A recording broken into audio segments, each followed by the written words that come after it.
Okay guys, so this is the first video in the series. I'm going to go ahead and outline my whole business and exactly what I do and how I'm able to achieve over $1,000 a day or $20,000 a month in pure profits from my online business. So it just consists of you finding a niche or some sort of product that people want, selling it, advertising it, using a platform like Shopify to host that product under, and then marking up the price of that product and keeping the profits. And you don't have to buy inventory up front. I want to make that very clear. There's no need to spend hundreds of dollars or thousands of dollars on buying a lot of inventory up front, and you don't know if it's going to sell or not. So that's the beauty about this, that you don't have to necessarily risk your money in buying products that might or might not sell. You're able to first test out things, and if it doesn't work out for you, just start from scratch, find a new product and move on, because you didn't buy a lot of inventory. You're not stuck to it, and you could go ahead and move from product to product until you're able to sell something successfully. So let's go ahead and talk about dropshipping. Okay, so this is basically what dropshipping is. Before you start taking these steps into dropshipping business, you first want to make sure you find a product and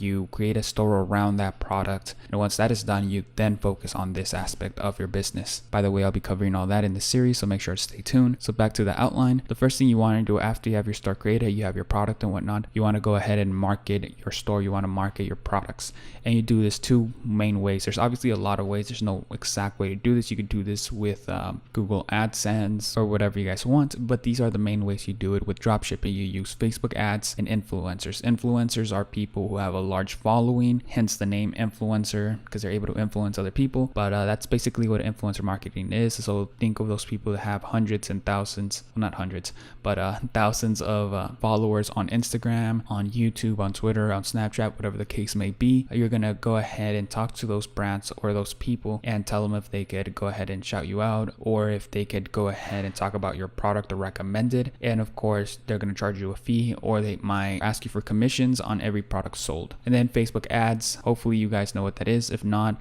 it's basically those ads that you see on, or those paid ads that you see on Instagram where you guys are just scrolling through it, or the ads you see on Facebook when you guys are on it. So that's how we're going to go ahead and market the product. Once you do that, that's going to generate traffic to your store. And if you guys targeted your audience correctly, then you're going to go ahead and start generating sales. So once the customer enters their information and the order is captured, then that order is going to appear on your Shopify store with all of their information, their address, their email, and all that good stuff. And then you're going to go ahead and place that order. Now there's two ways you could go about placing that order. Either do it manually. So this is if you're not using an app like Oberlo that does that for you, because maybe you couldn't find the products that you wanted inside that app. So you're going to go ahead and do things manually by grabbing all that information that was given to you when that order was placed, and then going over to AliExpress, filling it all out with the customer's information, and then that order is delivered to the customer. And after you subtract the order cost, you keep the profits. And the good thing about this business model is that you didn't even have to touch the product. You didn't have to be there to sell. You didn't have to have customers selling for you or managing the front end of the store while people purchase. And you didn't have to buy in bulk. You basically only place an order when somebody buys from you. So you don't need a massive amount to go ahead and start. Pretty much all you need is just to pay for your Shopify subscription plan, which the first 14 days are free. And then you just go ahead and pay $29 a month, and then buy your domain, which is like $14, and then just pay for Facebook ads, which I recommend starting off with only investing $100 and kind of test things out, and then go ahead and invest more as soon as you start generating sales from your initial investment. So this is probably one of the easiest business to start. By easy, I don't mean that, you're just going to sit there, click up buttons, and then overnight you're going to have $1 million.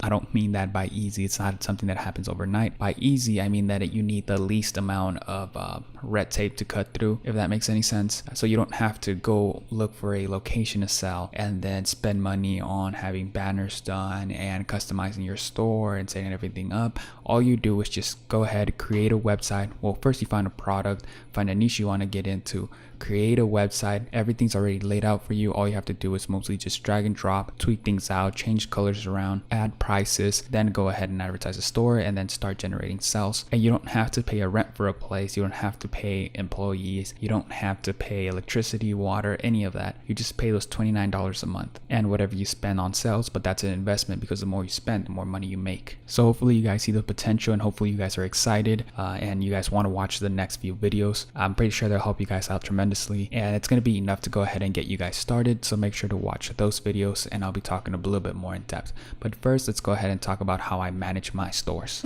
Now, I actually run two dropshipping stores. They're both niche specific. They're not general, they're not broad stores. They're two very different niches. I don't outsource when creating the stores. I don't outsource anything. I design the logo, I design the layout, the ads, I do the research, I add the products. Basically, I do everything when setting up the stores. And then when they're done, or when I finish one store and I start generating sales, I start running ads and seeing the store actually growing, and I could see it going somewhere. Then I go ahead and hire 2 representatives for each store, so a total of 4. And when I hire them, I just basically let them know what's going on, what product I'm selling. I give them more information on the products that we're selling. Now that way they could better assist the customer if they have any questions. I also inform them of our shipping policy, or how long our shipping takes, and what to reply to the customer if shipping's taking too long. So I give them that. And it's this really simple template where they just basically enter their name, and I just tell them, you know, what to do just in case a product takes too long, if it's taking more than 2 weeks, or if it's taking a month and whatnot. And if they don't know whether they should issue a refund or not, because I do allow my representatives that power or that control over refunds.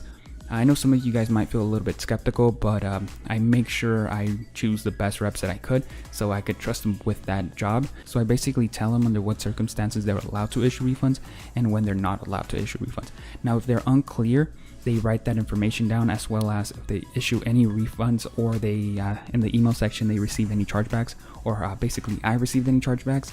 They write all that information down, as well as they accumulate the price of total refunds, and they pass that over to my manager. So he basically gathers all that information, compiles it, and sends it over to me. Now, the other role of my manager is to see if they're doing their jobs, if the representatives are slacking off, if emails aren't getting answered in time, if it's been like 2 days and nobody has answered any emails. He goes ahead and talks to them, and if it happens continuously, we actually have to fire a representative because they're not doing their job, and the manager goes ahead and looks for a new representative to fill in that spot. Another role that he does is he monitors my social media accounts. So basically, if there's any negative feedback, or not necessarily negative feedback, but if anybody talks negatively on any ad, for example, if we're just advertising watches and somebody states, oh, cheap ass watches, oh, what the fuck, or you guys are just fucking drop shipping these watches, or anything like that, my manager goes ahead and deletes those comments. And he also gathers any information. So he gathers how many sales were in the store that day, as well as how many refunds were issued. Then he gathers all the products that were sold, so basically all the sales. And before placing the order on Overload, because what he does is he also goes ahead and places the orders on Overload, so I don't have to basically fulfill anything or anything like that. And he has access to my business debit card. I just actually want to quickly clarify that my manager is actually a close friend of mine, so I trust him with those stuff. Now, if you're actually outsourcing your manager, you might not want to trust him with that. But since the manager is one of my close friends, I do trust him with my business debit card, or my business credit card. So what he does is he basically compiles the sales from both stores and then tells me what the total cost is. And I basically give him the green light, like, okay, yeah, go ahead, place the orders. And he goes on and places the orders that day. Then the same thing, if there's any refunds, he compiles it and he's like, you know what, these are all refunds, these are all chargebacks. And if somebody messes up with the refund, we go ahead and let them know. We give them 3 warnings. We give a rep 3 warnings, and if the rep actually goes for a 4th warning, or he messes up a 4th time, then we have to let him go, because we don't want to consistently be losing money. Then at the end of the week, he goes ahead and compiles all the information for me as well, and just provides it to me, so I could go ahead and make any decisions, whether I need to update a store or add a product, or maybe a certain product or one of the niche stores is kind of slowly dying out and it's not being as profitable as it used to be. Then what I go ahead and do is try to add more product, and if it doesn't help, then I go ahead and switch stores and just create a whole new niche store, and then just go from there, and the process starts all over again. And then we just re-inform the reps that we're changing stores and give them a whole new set of information of the product that we're selling and what to tell the people, just in case they have questions about the product. Now I could go ahead and add a 3rd one. That's very easy to do at this point. I could even add a 4th or 5th, but I don't do it because I don't just want to focus on Shopify. I like diversifying. I also do Amazon and I do YouTube videos, so it just doesn't leave me a lot of time to run multiple stores. So I just go ahead and stick with 2, something that's really easy to manage and still provides me a lot of income. So that is it for today's video. I'll see you guys in the next one.